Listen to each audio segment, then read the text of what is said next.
that allows you to integrate the chachma and the bina. It allows that focus. So when we're talking about the ability to know what you're feeling, that is das. To like, you know, when you say feel your feels, right? Like, what does that mean? That's like tapping into your internal Moshe Rabbeinu. That's something, that's a capacity that we're born with, okay? It takes us time to develop it, by the way, because think about when do we get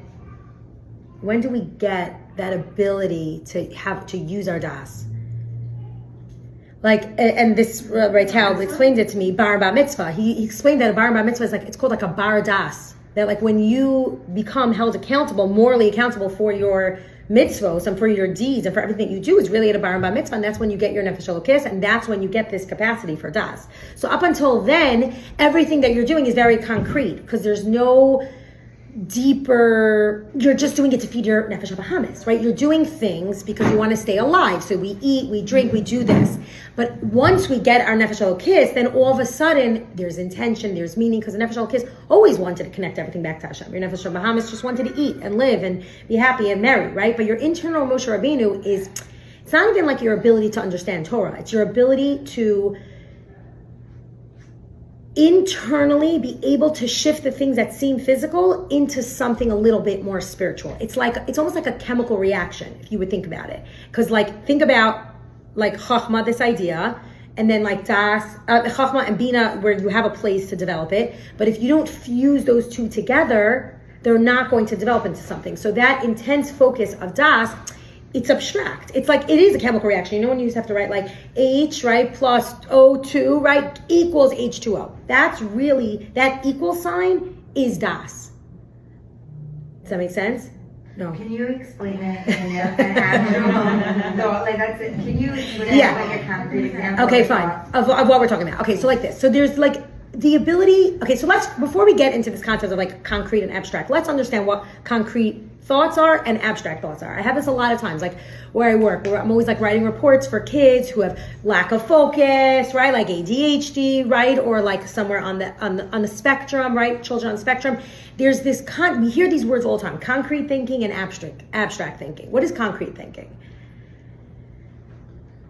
I need to go to the store, I need to buy milk, challah, dips. Yes, okay, perfect. I actually have to do that right after. I didn't do one thing for Shabbos. No, actually, I made a grocery order. It should be coming soon, right? So I need to do that. That's concrete, right? Where's the abstract thinking in that sentence? Like my daughter was having friends over, so I should probably get some extra snacks, and she said that she really wanted something else last week, so let me get that thing. It's not something that might be on your to-do list, but it's something that's out there, but that's related to it. Like to make Shabbos more beautiful. To make Shabbos more beautiful, right? Because that's not real. Who's going to define how Shabbos is more beautiful? And like, I can't even take pictures on Shabbos, so nobody even knows if it's more beautiful. But there's that abstract feeling of there's a higher order thinking. That's kind of what abstract thinking is. So babies and children are very, very concrete, and also immature adults. But animals also very concrete.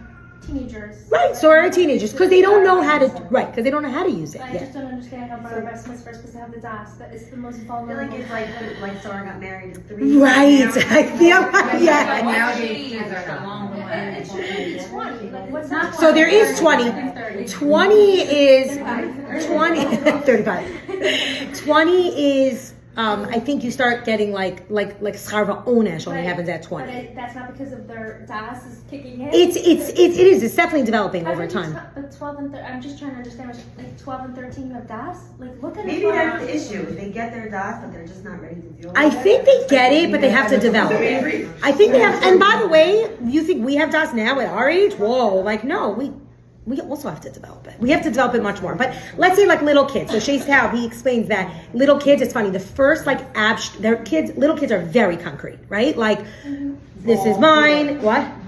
Ball here, open, close, right? Light, on, off, right? Very concrete. But then it's funny, he said that like one of the first abstract concepts that kids get is justice.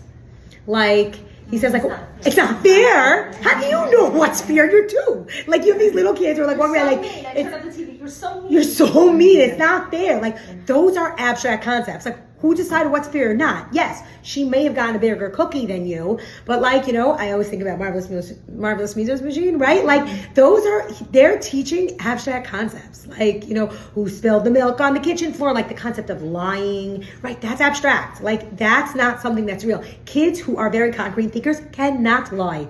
Those people, they're just like, they're straight up. They can't even they don't even exaggerate. Come on. Like I was on the phone for 25 minutes. No, you were on the phone for 7 minutes. 25 minutes is like I'm already in the abstract world. Very concrete thinkers are very good, let's say at math, right? Those are concepts, right? That are very understandable. But as we get more developed, we developed more of an abstract thought. So the first, the ability, so here it is. The ability, what we're talking about now, meditation, let's bring it back to meditation. So now that we understand concrete and abstract, when it comes to meditation, what you have to develop is this concept of abstract thinking. Because when you say your mind goes somewhere, that's not concrete. Concrete would be like my brain is right here, my cerebellum. It's like in this skull. It's protected with whatever, all of these things, myelin sheaths. I don't know. I'm trying to remember some words from neuropsych, right? This is your brain. But I had that teacher and I feel like you had him also in Turo. Did anyone go to Turo? Yeah. There was like that, he was like, I think he was like neuropsych. He died. He was like, was an older man? Yeah, he died. He did? Yeah. What was his name? I'm like, professor. And he gave us, I remember he gave us the answers before the test. Or this is amazing. He died I forgot his name. my semester. Yeah? Oh my God. His glasses lead on No, he said, I'm going to give you all the answers. I remember my sister was very literal, my triplet sister, Tippy. She's like, no, that doesn't, we have to learn it. He's like, no, I'm just going to give you all the answers. You're not going to have to study. Right, I guess this is the class I'm talking about. Oh, wow. I got like a straight A in that class. I was like, it's amazing. Okay, so now, right, concrete would say very much here, but a little bit of abstract is Das is that intellectual maturity that we have that allows for an emotional reaction to happen from abstraction. Das is the intellectual maturity that we have. Okay, so it's like you have to be a little bit mature to have it, and it causes an emotional reaction to abstraction. Why is it so hard to have an emotional reaction to abstraction? So that is, So by the way, music is like key. Like I'm working on a playlist. Like I need to make a playlist for everybody for this meditation thing because music is key. Because music is not something like, it's like out there, but like it's not necessarily touching me, but I hear it. So it's tapping into your senses. So when you have Das, when you have that ability to focus, it's not just to think about a spiritual idea or like something that like let's say a Shabbos meal. A Shabbos meal can be very concrete. But what's the abstract part of Shabbos that causes an emotional reaction? The singing, the zmiros, the feeling of Shabbos, the Kedusha of Shabbos. I have this now. My parents moved to the Regency, and like I try to visit them on Friday night or Shabbos day. You open up like the elevator opens, or you open up the door Friday. It just the entire building smells like chicken soup. It's like this unbelievable feeling. I'm like, it reminds me of like when I used to go visit my grandmother on the Lower East Side, and like it takes me back to a place that like it just feels comforting. It feels Shabbos. That's the ability to have Das.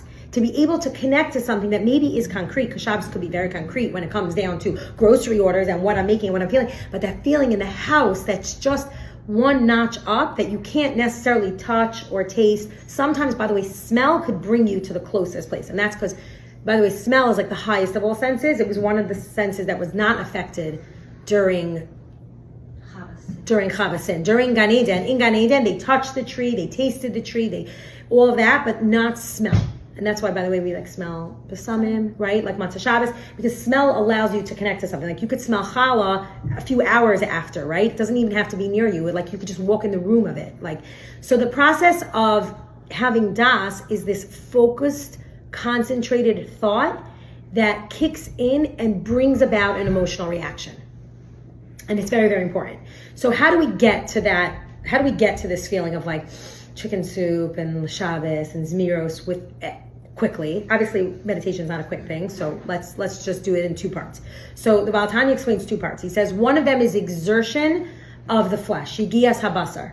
Yigia is like yagati, like you have to toil, right? I love that word, toil. We don't really toil that much anymore. I mean, like we toil, but like I'm malus, like toil. We don't have to toil when we do laundry. We don't have to toil. What? Yeah, get buckling kids into carpool. Fine. Yes. When you cook for 2 days, and like your feet are like, oh, right? Like you want to just like lift them and they're swollen, right? Making challah by hand, right? Yigias habasar. So the first way that we get to it is that we have to remove this like flesh. This is not like biology, but like you have to remove that flesh. You have to remove that ego. So the first thing you have to say is, am I too connected? Like what's my barometer for physicality these days? Like that would be like your first question. Like, what? Very high, right? It is. It's high. Like we need a lot of stuff. Like I can't. Like I think about it, I'm like, we're not even up to sleepaway camp, but like just the thought of like midwinter vacation is already like spurring on. I don't know if like you guys go skiing, but like that feeling of like, oh my god, I need ski gear, right? Like they need stuff. They have to have things. Physicality. Like we get very, very much connected to like physicality very fast. And sometimes a little too much. And in order to tap into this yira, to be able to get to a place where I can emotionally feel connected to Hashem, I need to remove a little bit of that physicality. I speak a lot of, we speak a lot about like how all physicality can be uplifted and converted, right? And the idea of like peeling off klippas is probably this idea of like also yigias habasar, of like removing yourself and breaking yourself away from physicality and finding something a little bit deeper there. So like if you feel like very, very earthly, some days we feel a little earthly, like, you know, those days, like when you just like, even the days, let's say like restocking the house days, like I always think about that. Like all of a sudden it's like, oh my gosh, like to keep a house going,